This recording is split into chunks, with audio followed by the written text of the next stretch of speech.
Hello বন্ধুরা, নতুন আরেকটি ভিডিওতে আপনাদের স্বাগত। আজকে কথা বলবো জাতপুর বাজার কাঁচামাল হাট নিয়ে।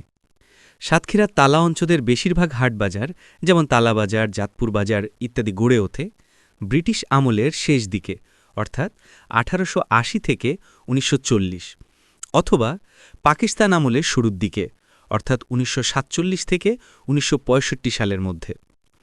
তখন এসব বাজার মূলত কৃষি ও নিত্যপণ্যের বিনিময় কেন্দ্র হিসাবে স্থাপিত হয়। সেই হিসাব অনুযায়ী জাতপুর বাজারও প্রায় 120 বছরের পুরনো হতে পারে। আশেপাশে অঞ্চলের কাঁচা ফসল বেশি উৎপাদন হওয়ায় এখানকার বাজারের কাঁচা ফসলের দাগ একটু তুলনামূলক কম, নতুন নতুন টাটকা ও তরতাজা সবজি পাওয়া যায়। তবে আগের তুলনায় এখন একটু কম পাওয়া যায়।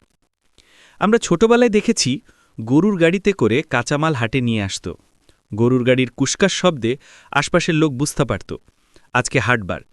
তখন গরুর গাড়ি থেকে মাল নামালে মনে হতো তো কাঁচামালে পাহাড়। সেই সব দিন আর আজ নেই। তাই যারা নতুন নতুন টাটকা সবজি কিনতে চান, চলে আসুন সপ্তাহে 2 দিন, রবিবার ও বৃহস্পতিবার, জাতপুর বাজারে। আর আগের দিনগুলি কারা কারা দেখেছেন কমেন্টে জানাবেন। আজ এই পর্যন্ত, দেখা হবে নতুন কোনো ভিডিওতে। সবাই ভালো থাকবেন। আল্লাহ হাফেজ।